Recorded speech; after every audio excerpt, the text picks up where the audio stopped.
Assalamualaikum warahmatullahi wabarakatuh.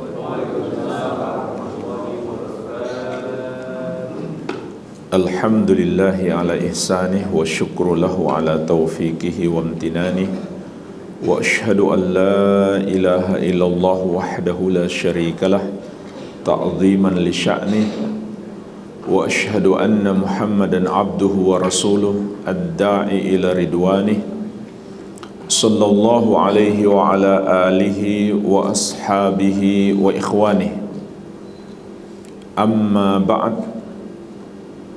Fa ikhwani fid din wa akhawati fillah, kaum muslimin wal muslimat rahimani wa rahimakumullah.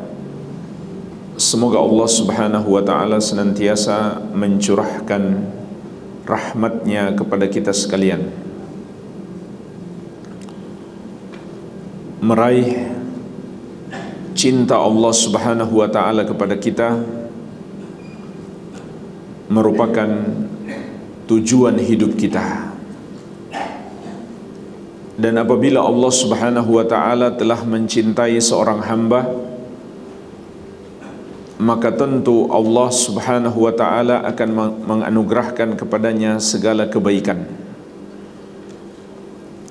Oleh karena itu, jika kita mengharapkan kebaikan di dunia dan di akhirat, kita harus berusaha menjadi orang yang Allah subhanahu wa ta'ala cintai. Lalu apa tanda-tanda atau ciri-ciri atau sifat-sifat orang yang Allah cintai,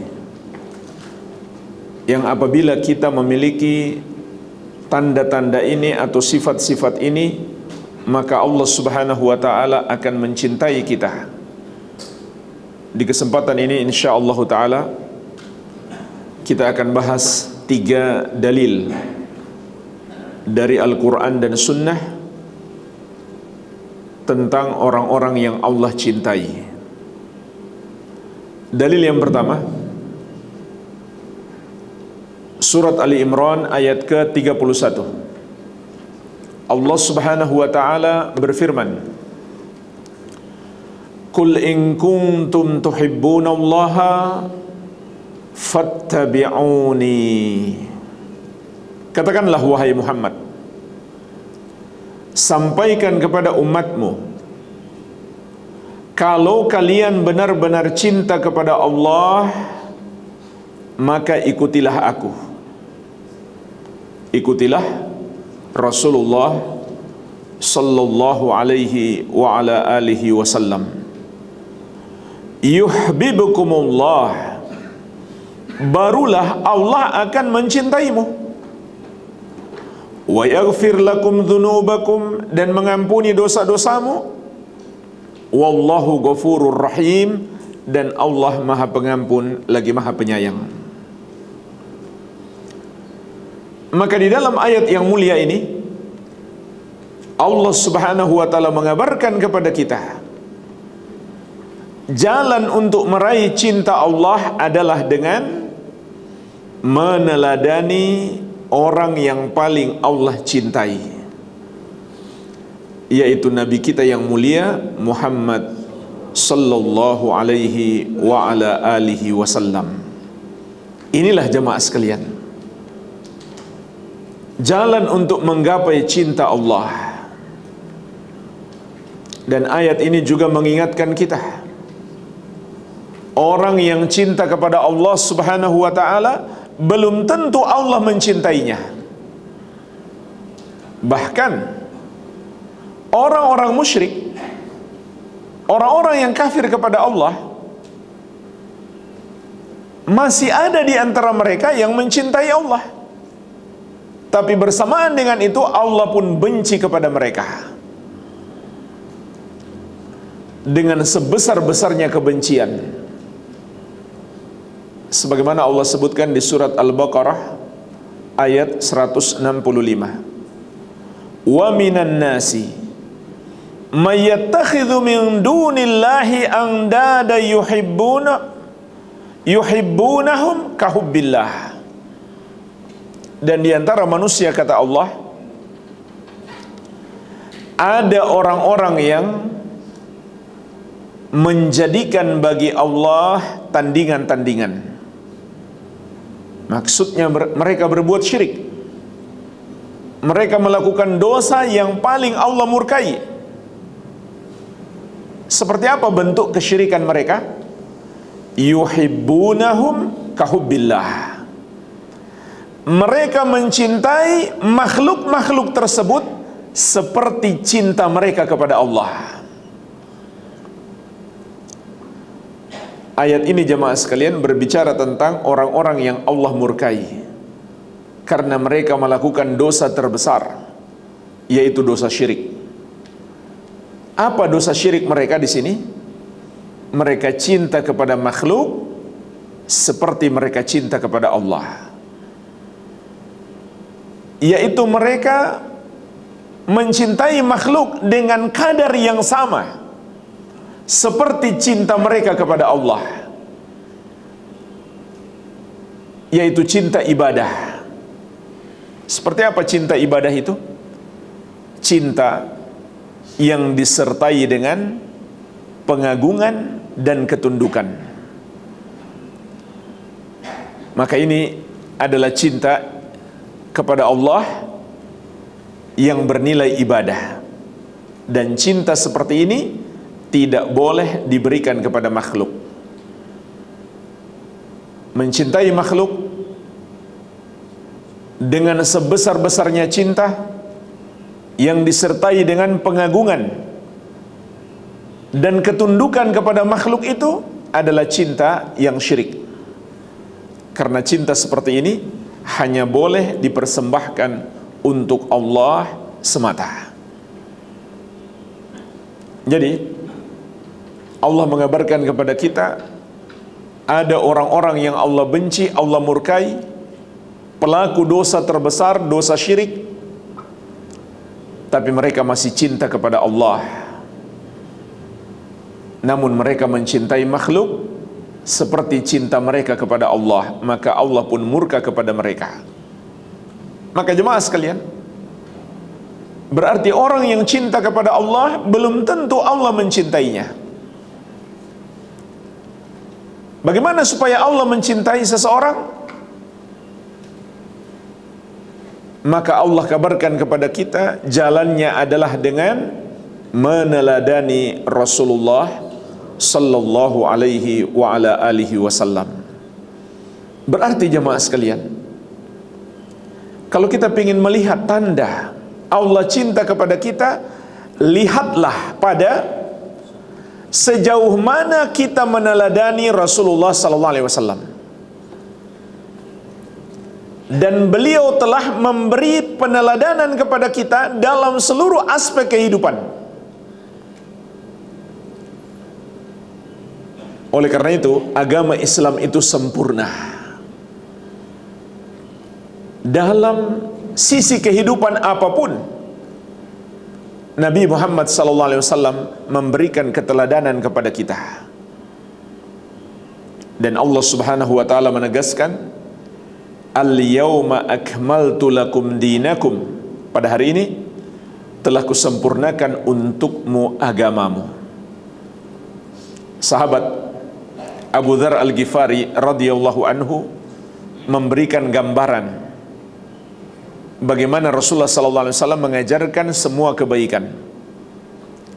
Tarakana Rasulullah SAW wa ma ta'irun yuqallibu janahaihi fil hawa illa wa huwa yadhkuru lana minhu ilman.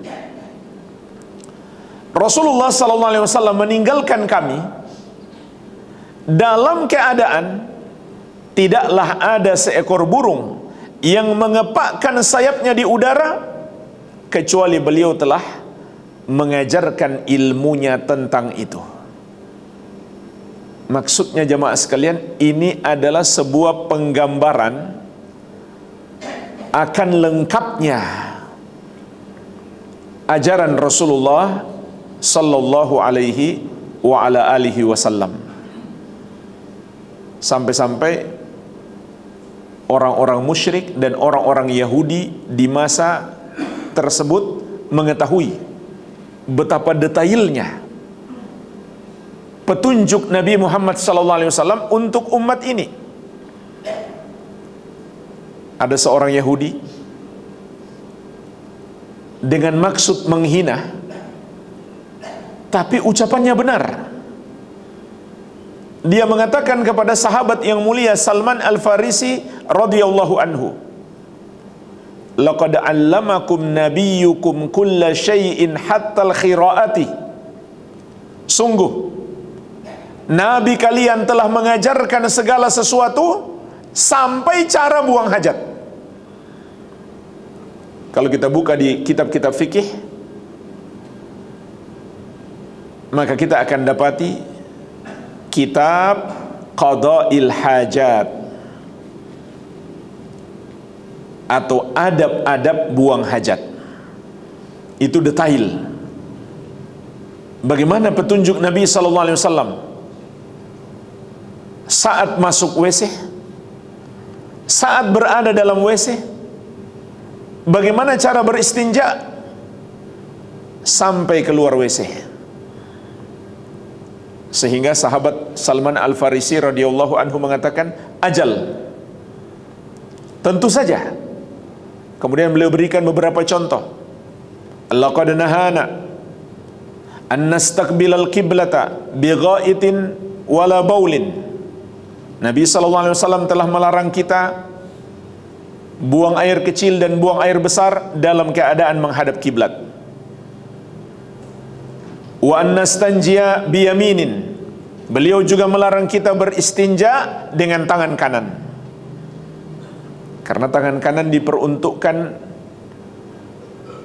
dalam kegiatan yang sifatnya bersih, suci.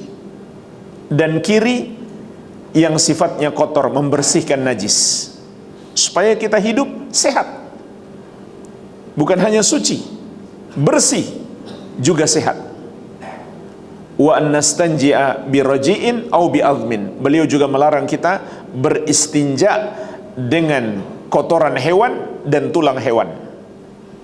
Disebutkan dalam hadis yang lain, karena kotoran hewan kita adalah makanan untuk hewan-hewan dari kalangan jin muslim, dan tulang hewan kita adalah makanan saudara-saudara kita dari kalangan jin yang muslim. Maka Nabi SAW melarang kita beristinja dengan kotoran hewan atau dengan tulang hewan. Wa an nastanjiya bi aqalli min 3 ahjarin. Dan beliau juga melarang kita beristinja dengan kurang dari 3 buah batu atau 3 kali usapan minimalnya. Jadi ini contoh sampai cara buang hajat diajarkan dalam Islam. Nabi SAW memberi teladan kepada kita.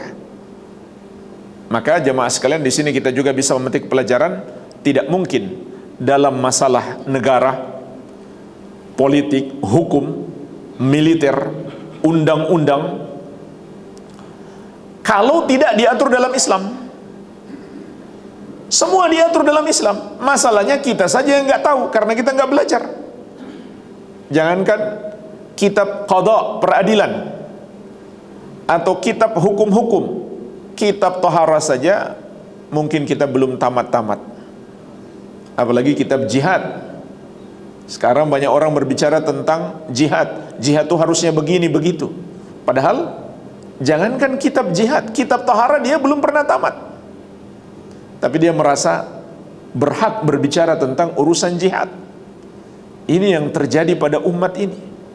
Di negeri-negeri kaum muslimin, di fakultas hukum, apa yang mereka pelajari? Teori-teori hukum yang keluar dari kepala-kepala orang kafir, yang bertentangan dengan hukum-hukum yang diajarkan Nabi Muhammad SAW. Sementara hukum-hukum beliau mereka tidak pelajari. Jadi jamaah sekalian, kalau kita pelajari, Nabi Muhammad SAW telah memberikan keteladanan kepada kita dalam semua sisi kehidupan kita,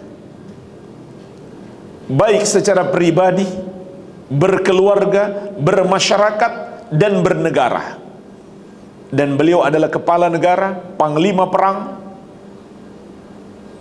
Maka beliau telah memberikan teladan kepada kita dalam semua urusan.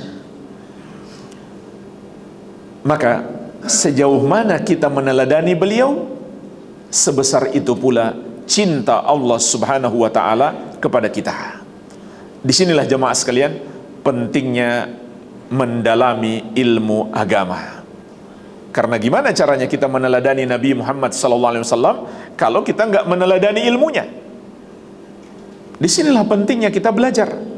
Oleh karena itu Nabi SAW juga bersabda, "Man salaka tariqan yaltamisu fihi ilman, sahalallahu lahu bihi tariqan ilal jannah." Barang siapa yang menempuh satu jalan untuk mempelajari ilmu agama, maka Allah akan mudahkan baginya jalan masuk surga. Semoga kita semuanya termasuk orang-orang yang Allah mudahkan masuk surga. Inilah jemaah sekalian dalil yang pertama. Dalil yang kedua, surat Al-Maidah ayat ke-54. Ya ayyuhalladzina amanu may yartadda minkum an dinihi fasawfa ya'tillahu biqaumin yuhibbuhum wa yuhibbunah. Wahai orang-orang yang beriman, barang siapa di antara kalian yang murtad dari agama Islam, maka Allah akan mendatangkan kaum yang lain yang Allah cinta kepada mereka dan mereka pun cinta kepada Allah. Ayat ini jemaah sekalian mengingatkan kita, andai na'udzubillah seseorang itu murtad, maka dia tidak akan membahayakan agama Islam. Allah pasti akan datangkan kaum yang lain untuk menggantikan dia. Begitu pula kalau kita nggak mau berjuang untuk agama ini, bukan agama ini yang rugi, kita yang rugi. Dan Allah akan datangkan kaum yang lain yang mau memperjuangkan agama ini. Mudah bagi Allah Subhanahu wa ta'ala. Dan kaum itu kata Allah, Allah cinta kepada mereka dan mereka pun cinta kepada Allah. Apa ciri-ciri mereka? Disebutkan dalam ayat ini ada 4. Yang pertama, adzillatin 'alal mu'minin. Mereka berkasih sayang terhadap sesama orang-orang yang beriman. Inilah jemaah sekalian, ciri orang yang Allah cintai. Dia pun mencintai dan menyayangi orang-orang yang beriman. Karena jemaah sekalian, orang-orang beriman itu bersaudara, satu tubuh. Oleh karena itu,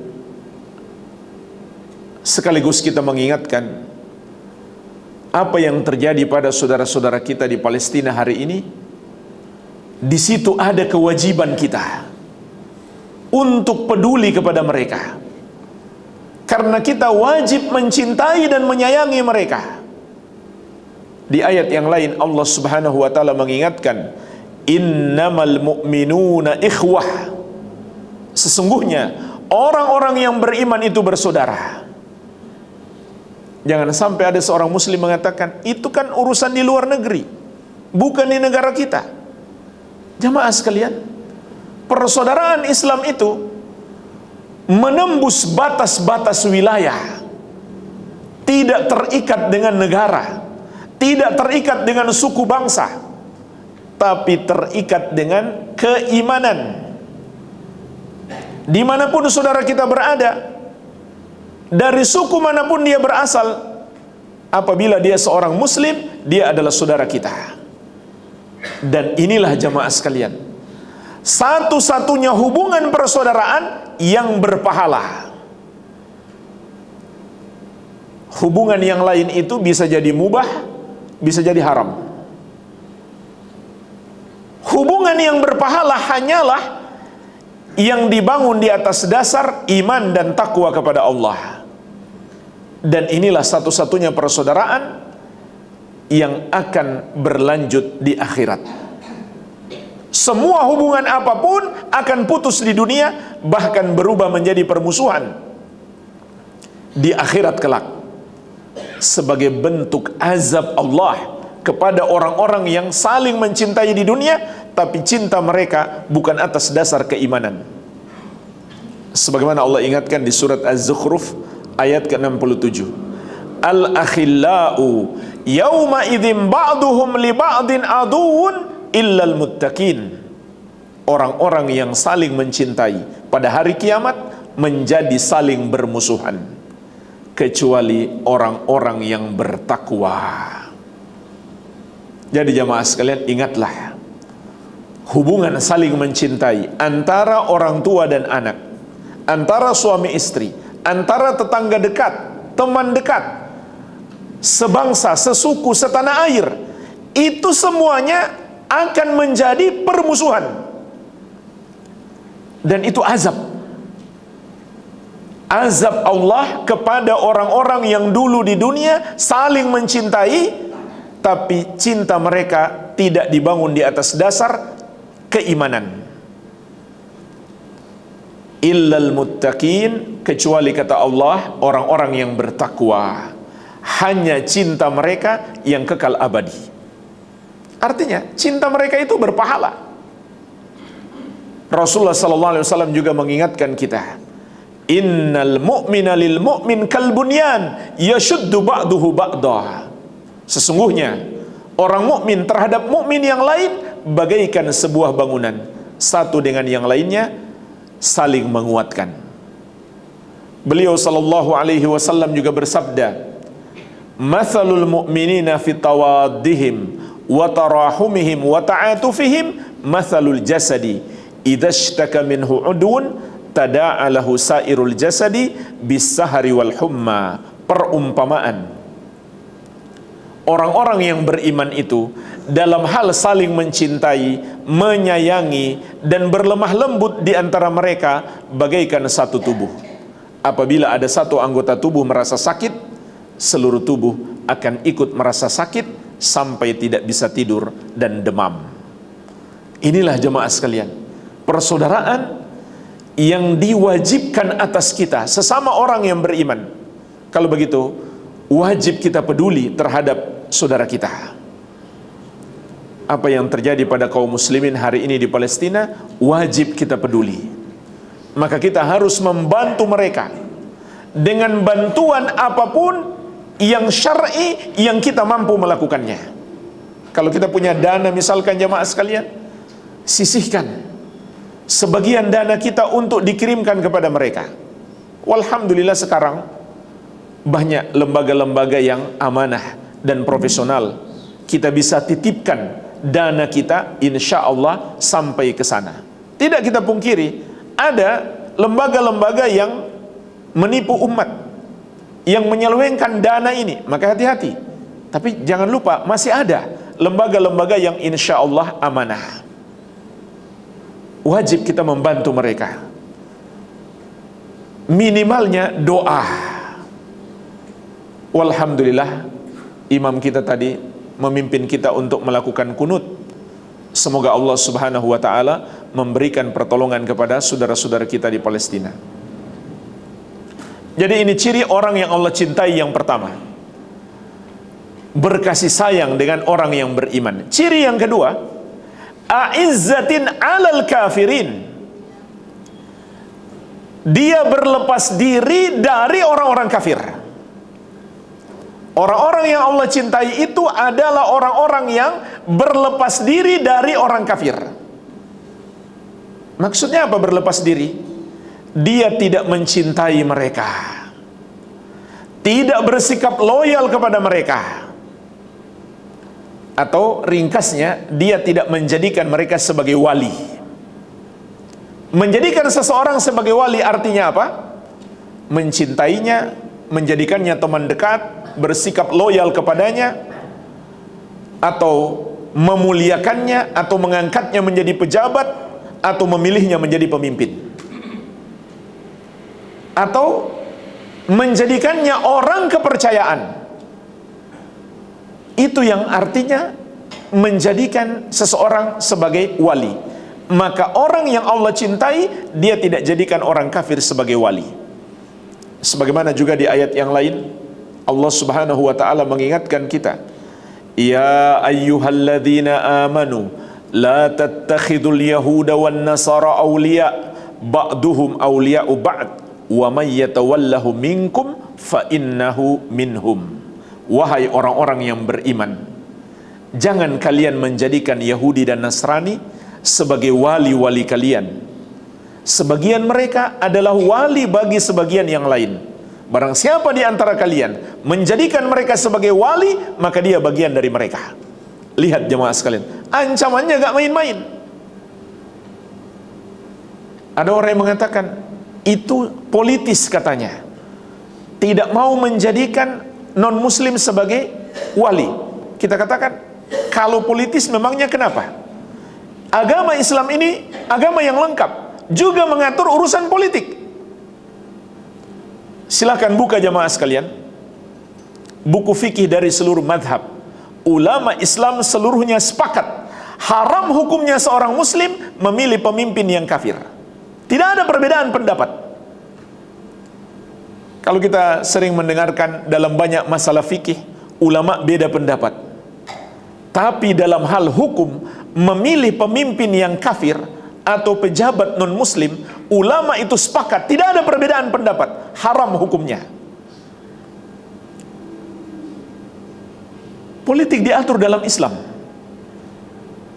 Semua urusan, semua sisi kehidupan kita, agama Islam memberi aturan yang terbaik. Nabi Muhammad SAW memberi teladan yang terbaik. Jadi tidak boleh kita menjadikan orang-orang kafir sebagai wali. Ancamannya enggak main-main. Wa may yatawallahu minkum fa innahu minhum. Siapa di antara kalian yang menjadikan mereka sebagai wali, maka dia bagian dari mereka. Oleh karena itu jamaah sekalian, termasuk di hari-hari ini, kalau ada orang yang mengaku muslim, lalu dia bersimpati dengan orang-orang Yahudi yang menzolimi saudara-saudaranya sesama muslim di Palestina, dikhawatirkan dia telah murtad, keluar dari Islam. Karena Allah mengatakan, wa may yatawallahu minkum fa innahu minhum. Siapa di antara kalian yang bersikap wala kepada mereka, loyal kepada mereka, maka dia bagian dari mereka. Hanya memang di sini ulama menjelaskan ada dua tingkatan. Tingkatan yang pertama, tingkatan yang menjadikan orang itu murtad, keluar dari Islam. Kapan itu? Kalau loyalitasnya kepada orang-orang kafir atas dasar dia menyenangi agama mereka, menyetujui agama mereka. Jamaah sekalian, jangan kita lupa, yang memerangi saudara-saudara kita sekarang itu adalah Yahudi dan didukung oleh negara-negara besar Nasrani. Dan umat Yahudi dan Nasrani di seluruh dunia umumnya mendukung. Ada yang menentang, tapi mayoritas mereka mendukung. Mereka adalah orang-orang yang tidak punya hati, menzolimi anak-anak, membunuh anak-anak, mengebom tanpa peduli siapa korbannya. Yang aneh kalau ada orang muslim yang ikut mendukung, itu aneh. Kalau dia mendukung penjajahan Yahudi terhadap Palestina atas dasar dia setuju terhadap agama Yahudi atau agama Nasrani, maka dia telah murtad, keluar dari Islam. Dan orang-orang Nasrani itu mengherankan. Yahudi itu memusuhi Nasrani, dan mereka mengaku telah membunuh Nabi Isa alaihissalam. Dan orang Nasrani pun tahu yang membunuh Nabi Isa alaihissalam adalah Yahudi. Meskipun kita umat Islam meyakini yang dibunuh itu hanyalah yang diserupakan dengan beliau. Ini aneh. Orang Nasrani itu yakin sebetulnya Yahudi itu memusuhi Nasrani, tapi mereka bantu untuk berbuat zalim kepada umat Islam. Bahkan jemaah sekalian, kalau kita nonton di YouTube itu, di negara Yahudi saat ini, orang-orang Nasrani pun dilecehkan. Jadi mereka meyakini ada ajaran agama mereka, kalau ketemu umat Nasrani harus meludah di depan dia. Mungkin antum pernah lihat di YouTube ada. Tapi kok aneh, orang-orang Nasrani malah mendukung Yahudi.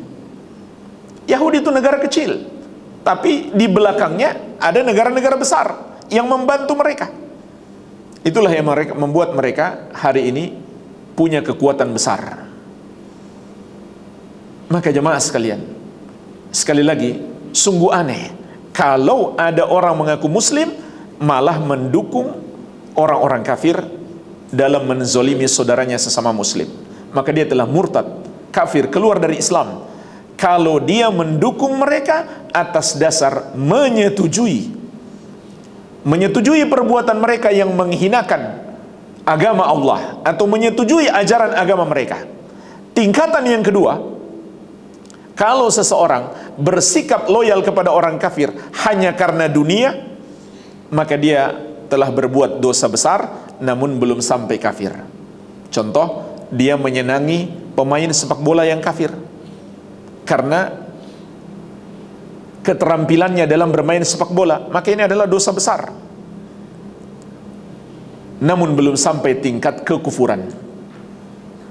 Karena Allah Subhanahu wa ta'ala mengingatkan, tidak boleh orang-orang yang beriman bersikap loyal kepada orang-orang kafir.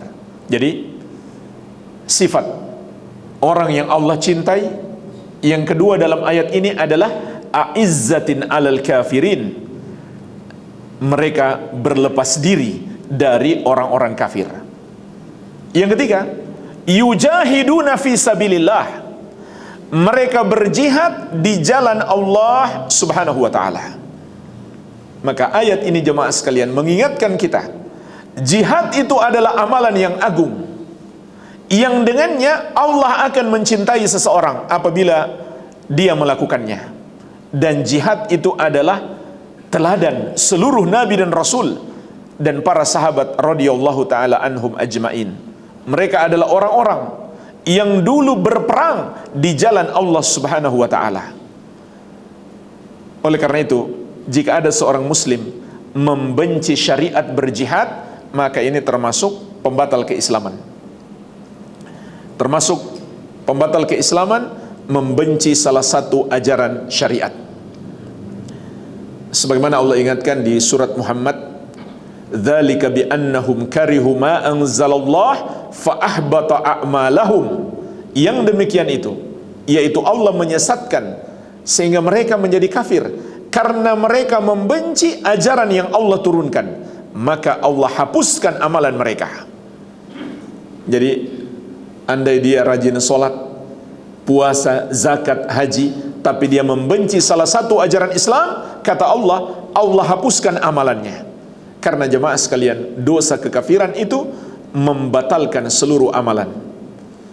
Wa may yakfur bil imani faqad habita amaluhu wa huwa fil akhirati minal khasirin. Barang siapa yang kufur terhadap keimanan, maka terhapuslah amalannya dan dia di akhirat kelak termasuk orang-orang yang merugi. Maka jihad adalah amalan yang harus kita cintai, karena Allah mencintainya dan mencintai orang-orang yang mengamalkannya. Tidak boleh kita membenci sedikit pun. Oleh karena itu jemaah sekalian, jihad tidaklah sama dengan terorisme. Terorisme itu bukan jihad. Jihad itu syariat yang mulia untuk meninggikan agama Allah Subhanahu wa ta'ala, untuk membela orang-orang yang terzolimi dan bukan untuk berbuat zolim. Sifat orang-orang yang Allah cintai yang keempat dalam ayat ini adalah wala yakhafuna laumata laim. Mereka tidak takut di jalan Allah celaan orang yang mencelah. Karena jemaah sekalian, ketika kita mengamalkan ajaran-ajaran Allah, menjalankan perintah Allah dan menjauhi larangannya, akan ada berbagai macam ujian dan cobaan. Di antaranya dari orang-orang yang gak suka. Mungkin mereka mencela kita, dan itu terjadi sepanjang zaman. Jangankan kita, Nabi Muhammad SAW dicela, dicaci maki, dikatakan sebagai orang gila, pendusta besar, penyihir, penyair.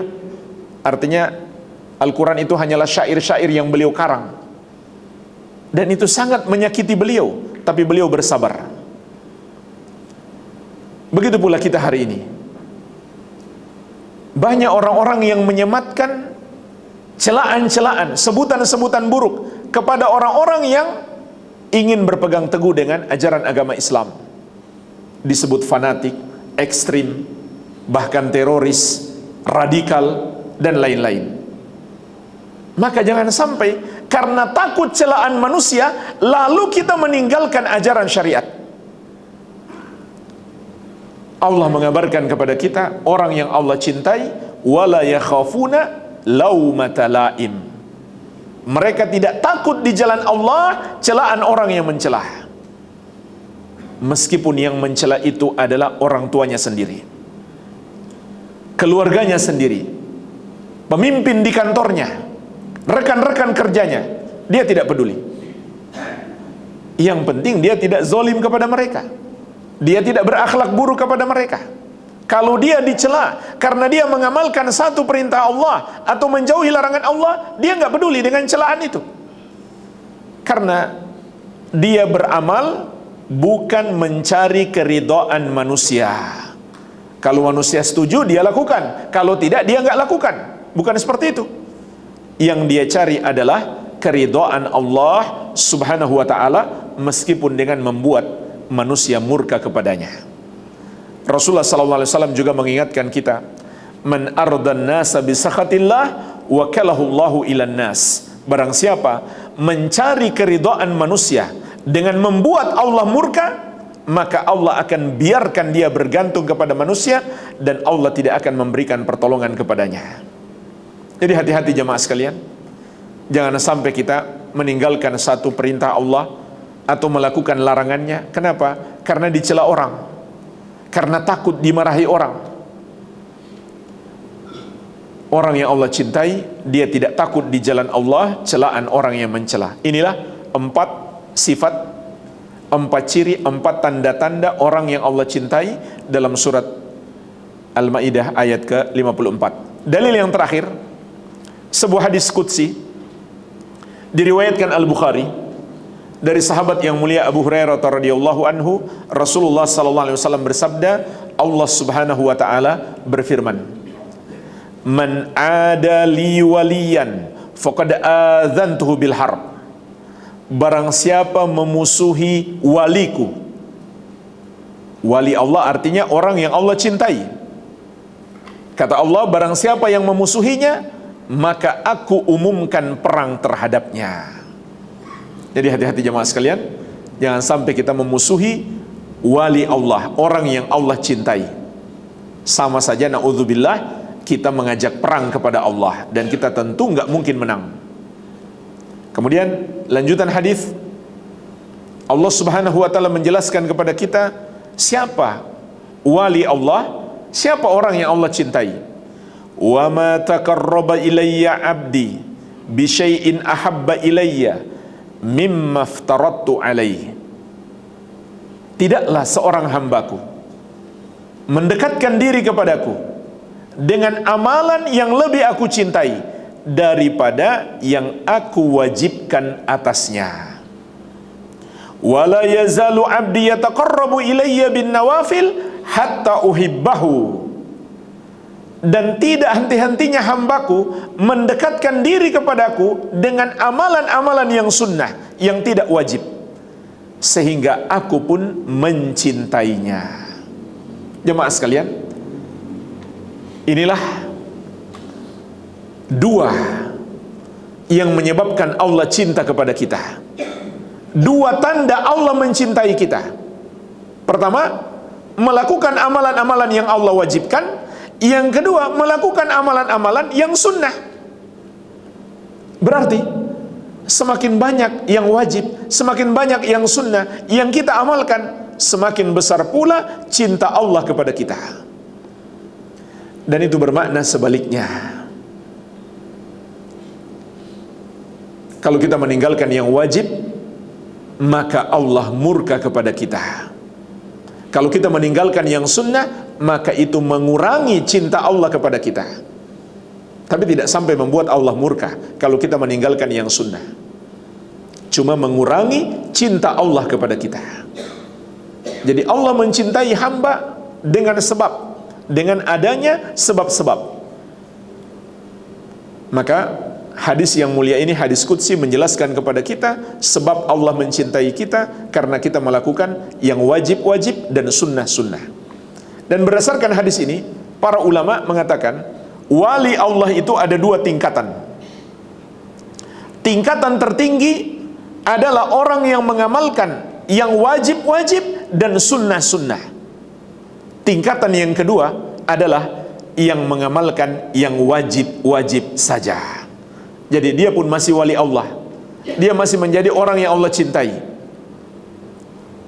Berarti kalau yang wajib-wajib saja sudah tidak dia lakukan, dia bukan termasuk wali Allah, dia bukan termasuk orang yang Allah cintai. Jadi aneh kalau dianggap wali tapi nggak sholat, tidak melakukan apa yang Allah perintahkan, tidak menjauhi apa yang Allah larang. Oleh karena itu jamaah sekalian, berdasarkan hadis ini juga, tidak mungkin wali Allah itu orang yang tidak waras. Karena wali Allah adalah yang melakukan kewajiban-kewajiban dan sunnah-sunnah. Itu ciri wali Allah.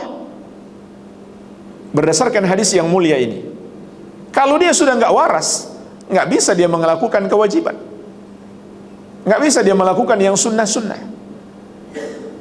Dan tidak ada satupun ulama dari kalangan ahli sunnati wal jamaah, termasuk imam yang empat, Abu Hanifah, Malik, Syafi'i dan Ahmad, yang berpendapat kalau sudah tidak waras bisa menjadi wali, bahkan jadi wali yang paling tinggi.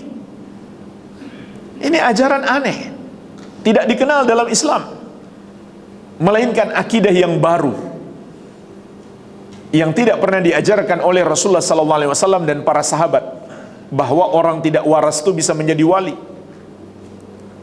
Itu akidah yang baru yang tidak dikenal di kalangan ulama ahli sunnah wal jamaah. Wali Allah itu adalah yang menjalankan perintah-perintah Allah dan menjauhi larangannya, yang mengamalkan yang sunnah-sunnah dan meninggalkan yang makruh.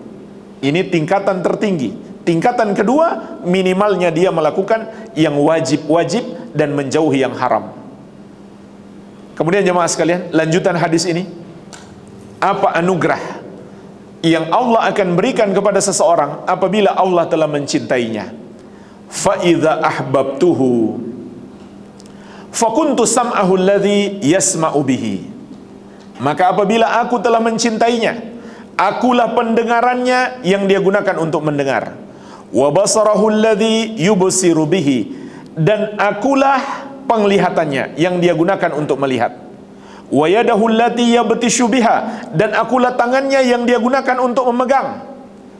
Wa rijlahu allati yamshi biha, dan akulah kakinya yang dia gunakan untuk melangkah. Apa maksud hadis ini? Para ulama mengatakan maksudnya adalah Allah akan melindungi, menjaga penglihatannya, pendengarannya, tangan dan kakinya dari apa yang Allah murkai. Berarti dia diberi hidayah sehingga dia terus mengamalkan apa yang Allah cintai dan menjauhi apa yang Allah benci. Oleh karena itu, jamaah sekalian, kita nggak bisa mengatakan dengan pasti si fulan itu orang yang Allah cintai, si fulan itu termasuk wali Allah, kecuali ada dalil yang menunjukkannya, seperti para nabi dan para sahabat. Mereka sudah jelas orang-orang yang Allah cintai. Tapi kita-kita yang hidup sekarang, nggak bisa kita mengatakan saya orang yang Allah cintai, atau si fulan orang yang Allah cintai. Dari mana kita tahu? Kan Itu ilmu di sisi Allah. Allah cinta kepada kita atau tidak, itu adalah ilmu di sisi Allah. Kita nggak tahu. Tapi jamaah sekalian, ada indikasi. Ada indikasi orang yang Allah cintai. Apa itu? Allah berikan hidayah kepadanya. Itulah tanda orang yang Allah cintai. Allah berikan hidayah kepadanya. Oleh karena itu jamaah sekalian, bukan tanda orang yang Allah cintai Allah berikan kepadanya nikmat dunia, tidak. Oleh karena itu orang-orang kafir Allah berikan nikmat dunia, padahal Allah murka kepada mereka. Maka tanda Allah mencintai seseorang adalah Allah berikan kepadanya hidayah untuk menjalankan perintah-perintah Allah dan menjauhi larangannya. Namun itu cuma tanda, indikasi. Tetap saja kita nggak bisa mengatakan saya pasti orang yang Allah cintai. Tapi kita hanya bisa berharap-harap cemas. Begitulah jemaah sekalian. Kita berharap-harap cemas, semoga kita termasuk orang yang Allah cintai. Karena jemaah sekalian, meskipun kita alhamdulillah sudah mendapatkan hidayah, kita bisa sholat, itu hidayah Allah. Kita sebagai muslim, itu hidayah Allah. Tapi apakah kita bisa menjamin amalan kita diterima? Tidak. Kita hanya bisa berharap-harap cemas. Berharap semoga Allah menerima amal ibadah kita. Semoga kita termasuk orang yang benar-benar mendapatkan hidayah. Cemas, takut, khawatir. Kenapa? Karena ibadah kita banyak kekurangan. Ibadah kita banyak kekurangan. Makanya kita nggak bisa memastikan solat saya pasti diterima oleh Allah. Solat kita banyak kekurangan. Mungkin kurang khusyuknya, kurang ikhlasnya, kurang ittiba'nya kepada Nabi SAW. Itulah sebabnya jemaah sekalian, setelah solat apa yang kita baca? Istighfar, minta ampun kepada Allah. Karena bisa jadi dalam solat kita itu banyak kekurangan. Jadi kita nggak bisa mengklaim, kita nggak bisa memastikan kita adalah orang yang Allah cintai. Tetapi kita harus berusaha dan kita berharap-harap cemas, semoga kita termasuk orang-orang yang Allah cintai.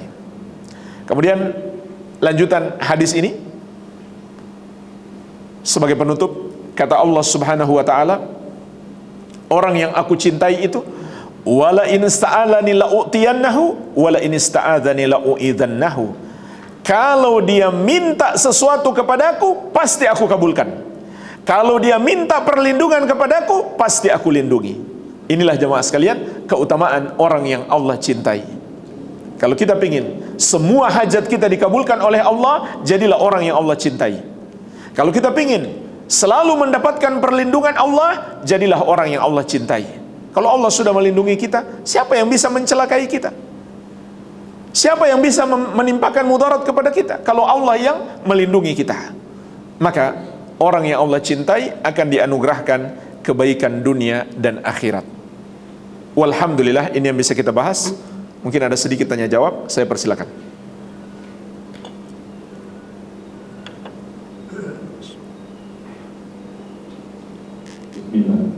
Assalamualaikum warahmatullahi wabarakatuh. Waalaikumsalam. Semakin hari kan bertambah terus korban saudara kita di Palestina. Apakah pertanyaannya Ustaz, apakah kita hanya cukup berdoa atau sekedar memberikan bantuan, atau sudah masuk ada kewajiban berperang Ustaz? Itu pertama. Yang kedua, banyak saudara muslim di seluruh dunia berdoa, tapi kenapa Allah tak kunjung memberikan bantuan Ustaz sampai sekarang? Itu pertanyaannya. Terima kasih. Assalamualaikum warahmatullahi wabarakatuh. Waalaikumsalam warahmatullahi wabarakatuh.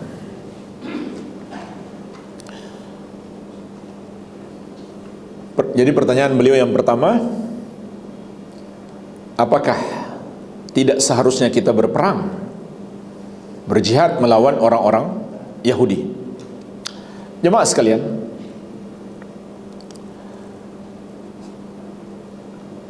jihad itu adalah syariat.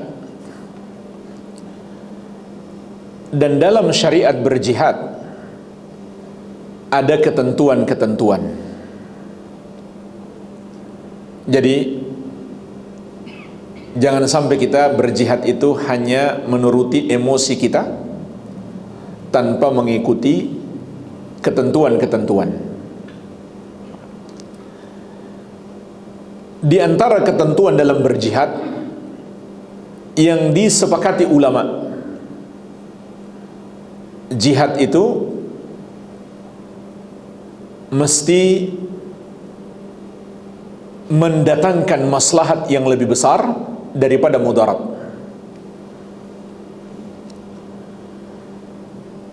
Sehingga kalau mudaratnya lebih besar dan ada pilihan lain selain berjihad, maka saat itu ulama Islam seluruhnya sepakat dalam buku-buku fikih tidak boleh berjihad. Itulah sebabnya ketika kaum muslimin di kota Makkah dizolimi, Allah Subhanahu wa ta'ala tidak memerintahkan untuk berjihad. Yang Allah perintahkan apa? Berhijrah. Kenapa? Karena berjihad ketika itu mudaratnya akan lebih besar, disebabkan kondisi umat Islam yang lemah.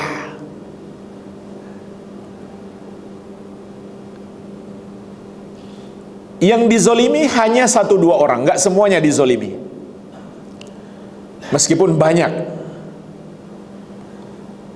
Tapi kalau ketika itu umat Islam semuanya bersatu untuk berjihad, mungkin semuanya akan dihabisi, nggak tersisa satupun. Jadi mudaratnya lebih besar. Termasuk jemaah sekalian, mudarat yang lebih besar jika kita berhasil membunuh musuh 5 orang, lalu musuh melemparkan bom kepada kita, mati 100 orang. Itu mudarat lebih besar. Ulama Islam sepakat, jika faktanya seperti itu, maka jihad tidak disyariatkan,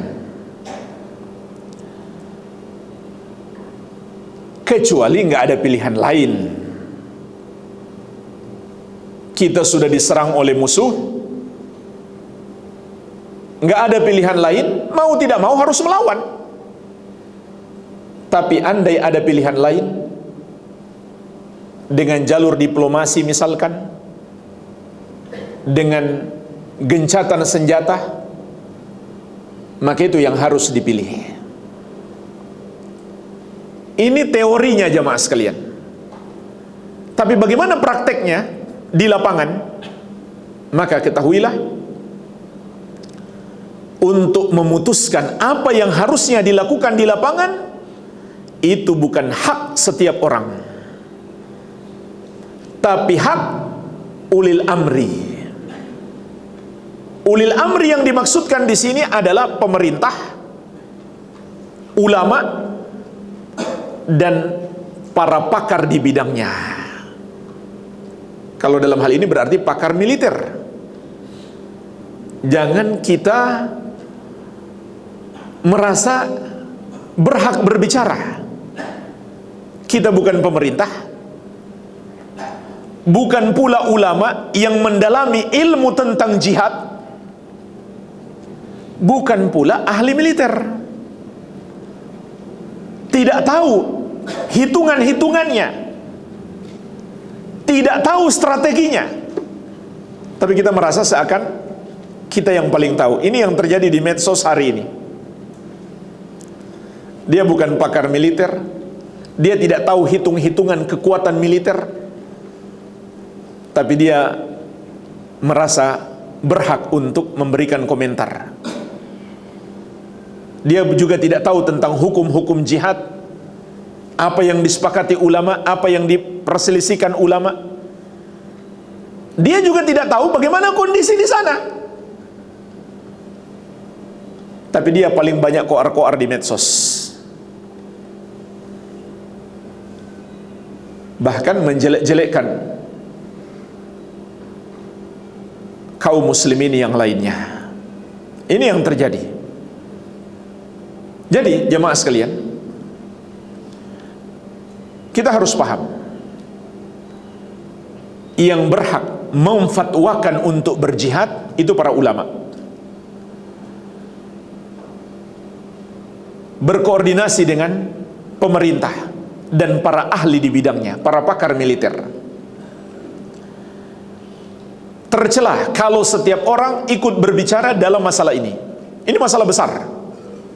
Allah Subhanahu wa taala mengingatkan di surat An-Nisa ayat ke-83. Wa idza ja'ahum amru minal amni awil khaufi adza'u bih. Apabila datang kepada mereka berita tentang keamanan dan ketakutan, mereka langsung menyebarkannya. Maksud ayat ini, kata Syekh Al-Mufassir As-Sa'di rahimahullah dalam tafsir beliau, Allah mencelah dalam urusan-urusan besar semua orang ikut berbicara, terutama yang berkaitan dengan keamanan dan ketakutan. Menyebarkan berita-beritanya saja harus kita pertimbangkan dulu sejauh mana maslahat dan mudaratnya, apalagi berfatwa. Termasuk jemaah sekalian yang berfatwa kaum muslimin di Palestina itu harusnya berhijrah, atau sebaliknya harusnya jangan berhijrah. Ini nggak pantas setiap muslim ikut berbicara. Lalu seakan-akan dia paling tahu, dia hubung-hubungkan dengan perjuangan bangsa Indonesia dahulu. Nenek moyang kita saja hanya menggunakan bambu runcing, mereka tidak lari. Jemaah sekalian, ini nggak pantas kita berbicara tentang ini, kecuali kita memang ahli di bidangnya, kita pakar militer. Dan kalau sudah berbicara hukum jihad, berarti ulama.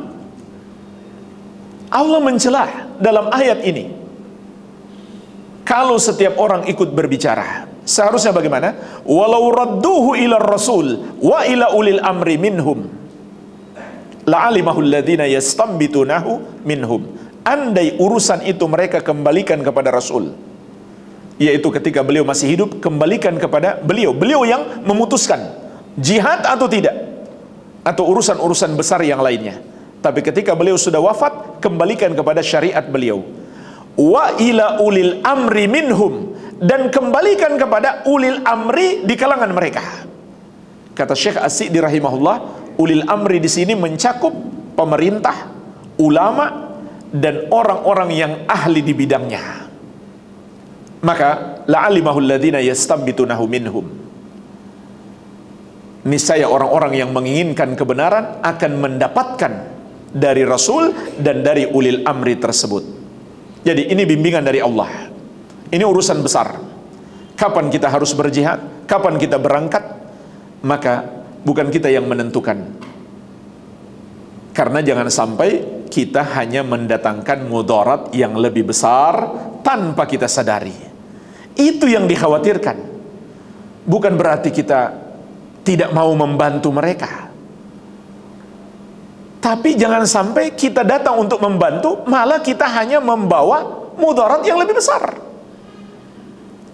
Oleh karena itu, perlu diserahkan kepada ahlinya di bidang ini. Jadi, kapan harus berjihad, kapan harus berperang, kapan kita berangkat, kita nggak bisa jawab.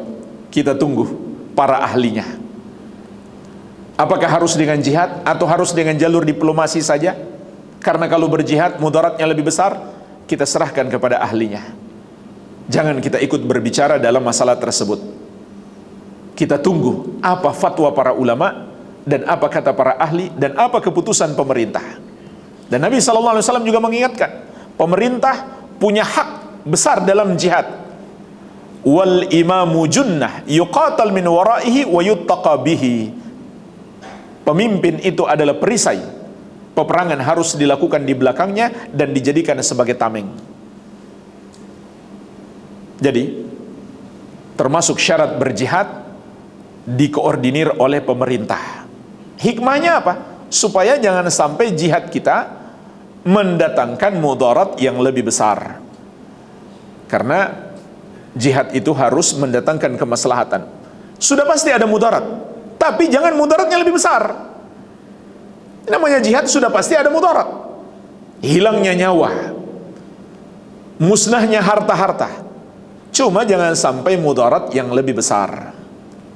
Makanya para ulama juga menyebutkan dalam buku-buku fikih, meskipun jihad itu kemenangan umat Islam padanya tentu karena pertolongan Allah, tapi bersamaan dengan itu Allah juga memerintahkan kita untuk mempersiapkan kekuatan kita dengan kekuatan yang mungkin bisa mengalahkan mereka.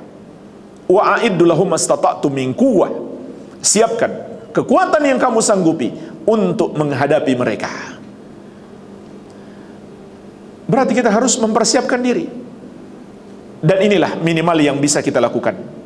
Karena Nabi SAW mengingatkan kita, man mata walam yaghzu walam yuhaddits nafsahu bighazwin mata ala syu'batin minan nifaq.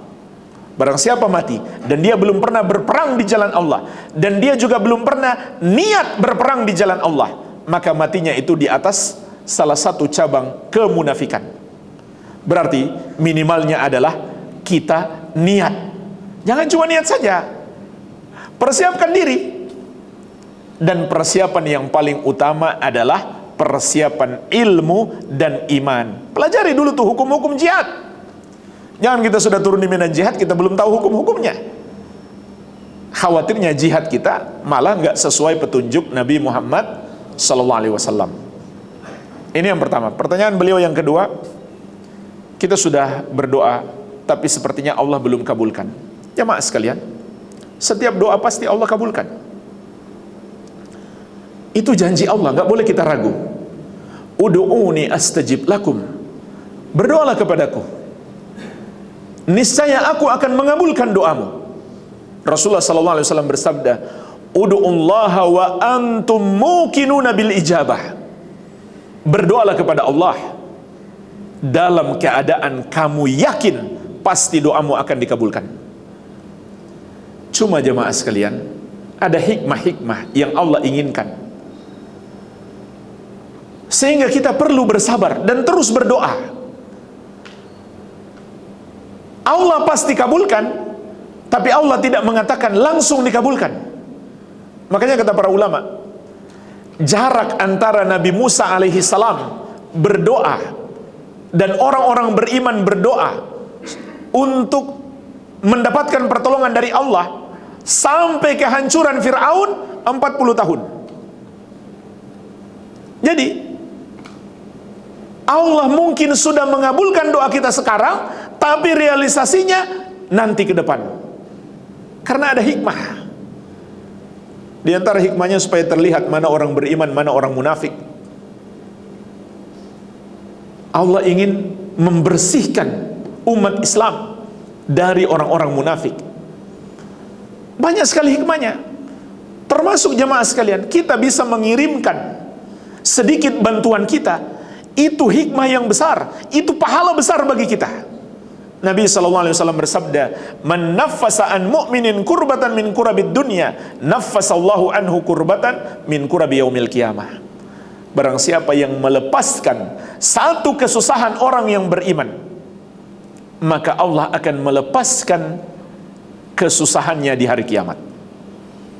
Maka masih agak sedikit panjang penderitaan mereka untuk mengingatkan yang belum menyumbang, ini masih ada kesempatan menyumbang untuk mereka, agar Allah melepaskan kita dari kesusahan di hari kiamat. Banyak hikmah di balik itu. Dan kita juga walhamdulillah mendengarkan. Dan itu bisa jadi dengan sebab doa-doa kita. Di medan tempur Allah memberi pertolongan kepada mereka. Allah berikan pertolongan. Jemaah mungkin lihat di berita-berita bagaimana tank-tank modern yang gagah perkasa itu tapi bisa hancur lebur. Tidak lain itu pertolongan Allah. Bahkan terakhir saya menonton, itu diakui oleh tentara orang-orang kafir.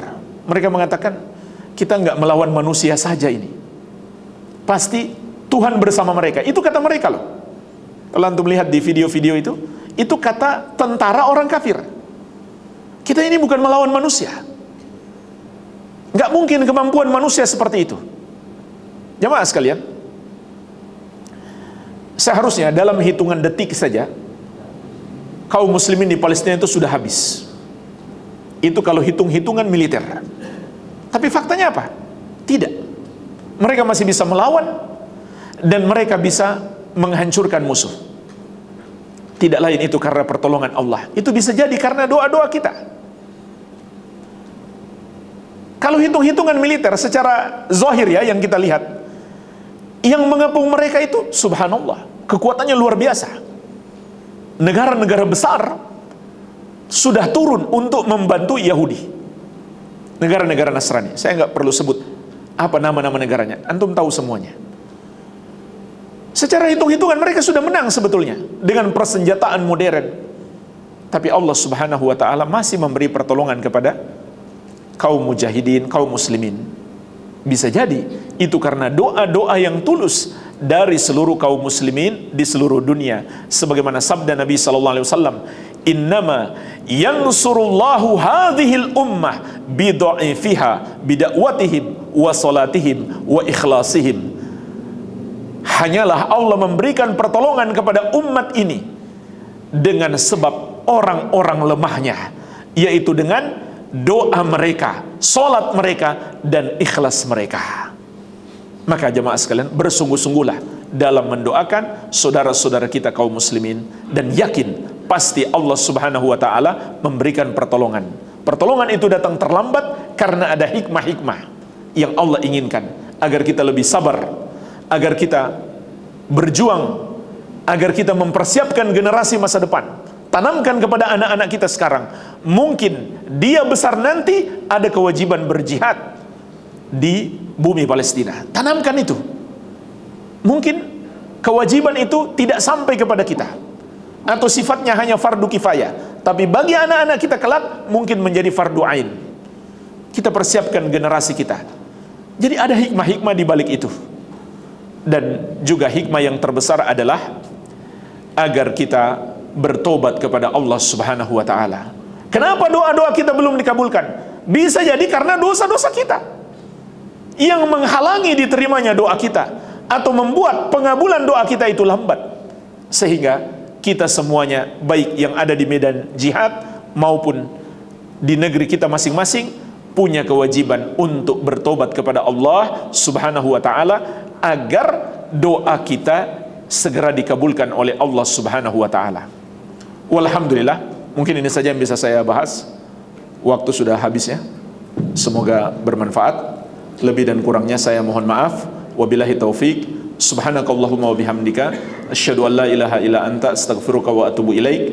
Wa sallallahu ala nabiyyina Muhammadin wa alihi wasallam. Walhamdulillahi rabbil alamin. Wassalamualaikum warahmatullahi wabarakatuh.